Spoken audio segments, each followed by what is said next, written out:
Case of Stripes by David Shannon.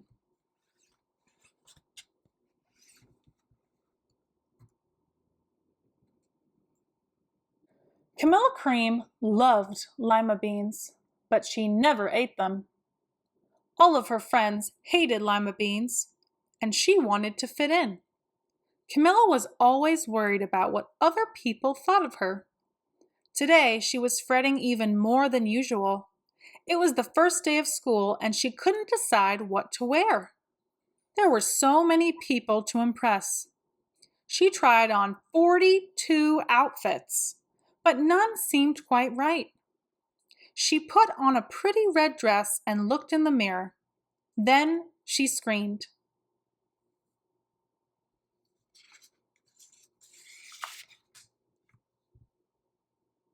Her mother ran into the room, and she screamed too.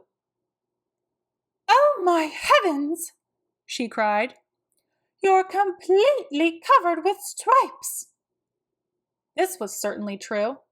Camilla was striped from head to toe. She looked like a rainbow. Mrs. Cream felt Camilla's forehead. "Do you feel all right?" she asked. "I feel fine," Camilla answered. "But just look at me." "You get back in bed this instant," her mother ordered. "You're not going to school today." Camilla was relieved. She didn't want to miss the first day of school, but she was afraid of what the other kids would say. And she had no idea what to wear with those crazy stripes.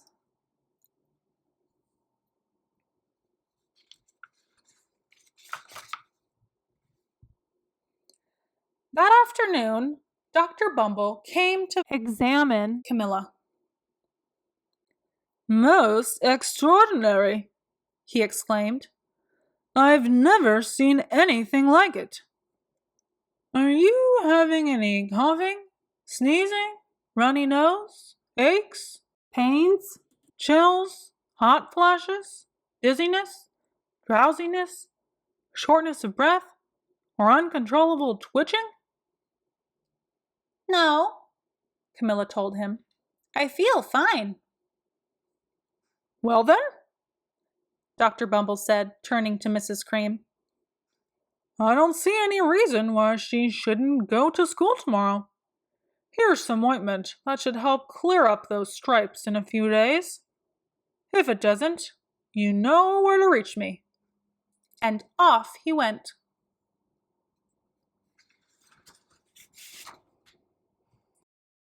The next day was a disaster. Everyone at school laughed at Camilla. They called her Camilla Cream and Night of the Living Lollipop.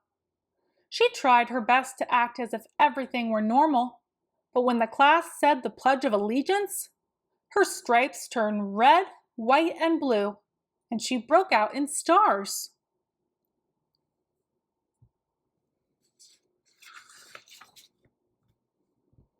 The other kids thought this was great. One yelled out, "Let's see some purple polka dots!" Sure enough, Camilla turned all purple polka dotty. Someone else shouted, "Checkerboard!" and a pattern of squares covered her skin. Soon, everyone was calling out different shapes and colors, and poor Camilla was changing faster than you can change channels on a TV.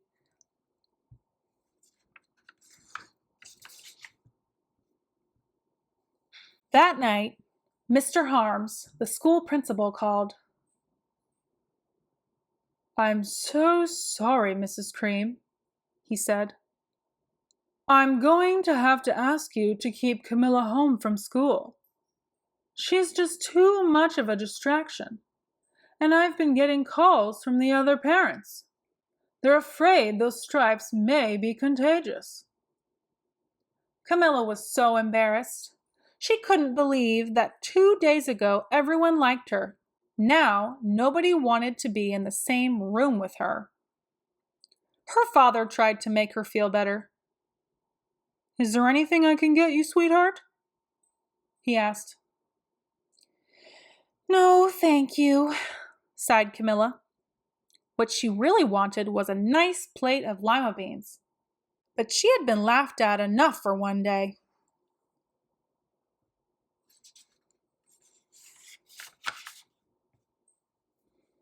Well, yes, I see, Dr. Bumble mumbled when Mr. Cream phoned the next day. I think I'd better bring in the specialists. We'll be right over. About an hour later, Mr. Bumble arrived with 4 people in long white coats. He introduced them to the Creams. This is Dr. Grop, Dr. Sponge, Dr. Cricket, and Dr. Young. Then the specialist went to work on Camilla. They squeezed and jabbed, tapped and tested. It was very uncomfortable.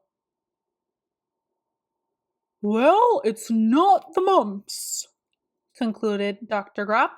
Or the measles, said Mr. Sponge. Definitely not chicken pox, put in Dr. Cricket. Or a sunburn, said Dr. Young. Try these, said the specialists. They each handed her a bottle filled with different colored pills. Take one of each before bed, said Dr. Grop. Then they filed out the front door, followed by Dr. Bumble.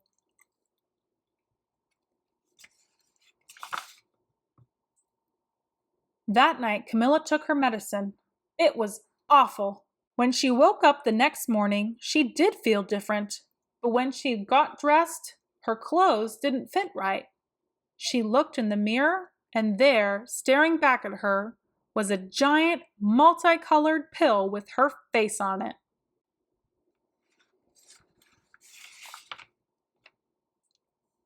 Dr. Bumble rushed over as soon as Mrs. Cream called. But this time, instead of the specialists, he brought the experts, Dr. Gourd and Mr. Mellon. Dr. Gourd and Mr. Mellon were the finest scientific minds in the land. Once again, Camilla was poked and prodded, looked at and listened to. The experts wrote down lots of numbers. Then they huddled together and whispered. Dr. Gourd finally spoke. It might be a virus, he announced with authority. Suddenly, fuzzy little virus balls appeared all over Camilla. Or possibly some form of bacteria, said Mr. Mellon. Out popped squiggly little bacteria tails. Or it could be a fungus, added Dr. Gourd. Instantly, Camilla was covered with different colored fungus blotches. The experts looked at Camilla and then at each other. We need to go over these numbers again back at the lab, Dr. Gourd explained. We'll call you when we know something. But the experts didn't have a clue, much less a cure.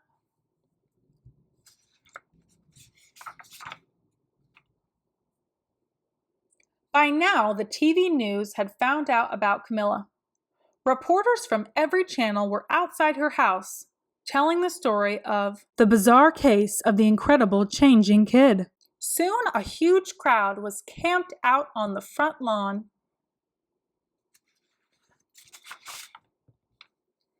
The Creams were swamped with all kinds of remedies from psychologists, allergists, herbalists, nutritionists, psychics, an old medicine man, a guru, and even a veterinarian.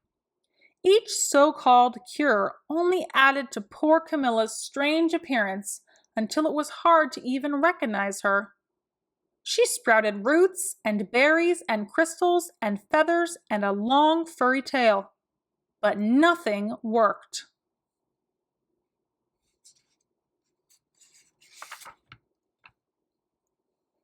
One day, a woman who called herself an environmental therapist claimed she could cure Camilla. Close your eyes, she said. Breathe deeply and become one with your room. I wish you hadn't said that, Camilla groaned. Slowly, she started to melt into the walls of her room. Her bed became her mouth. Her nose was a dresser, and 2 paintings were her eyes. The therapist screamed and ran from the house. "What are we going to do?" cried Mrs. Cream. "It just keeps getting worse and worse." She began to sob. At that moment, Mr. Cream heard a quiet little knock at the front door. He opened it, and there stood an old woman who was just as plump and sweet as a strawberry. "Excuse me," she said brightly, "but I think I can help."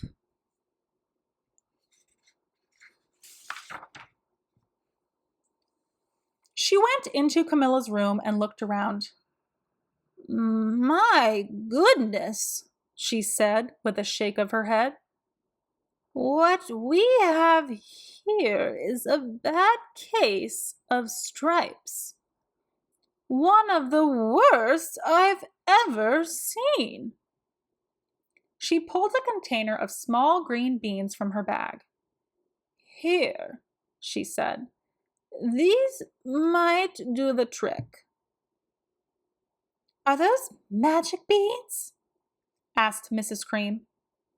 "Oh, my, no," replied the kind old woman. "There's no such thing. These are just plain old lima beans. I'll bet you'd like some, wouldn't you?" she asked Camilla. Camilla wanted a big, heaping plateful of lima beans more than just about anything, but she was still afraid to admit it. "Yuck," she said. "No one likes lima beans, especially me." "Oh, dear," the old woman said sadly. "I guess I was wrong about you." She put the beans back in her bag and started toward the door. Camilla watched the old woman walk away. Those beans would taste so good, and being laughed at for eating them was nothing compared to what she'd been going through. She finally couldn't stand it. "Wait!" she cried. "The truth is, I really love lima beans." "I thought so," the old woman said with a smile. She took a handful of beans and popped them into Camilla's mouth. "Mmm," said Camilla.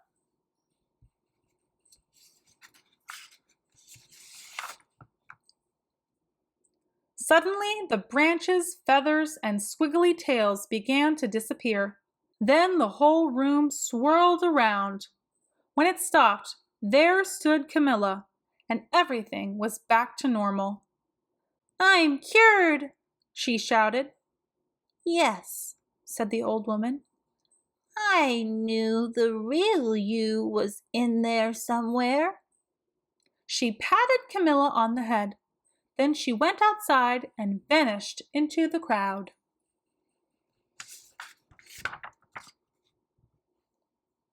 Afterward, Camilla wasn't quite the same. Some of the kids at school said she was weird, but she didn't care a bit. She ate all the lima beans she wanted, and she never had even a touch of stripes again.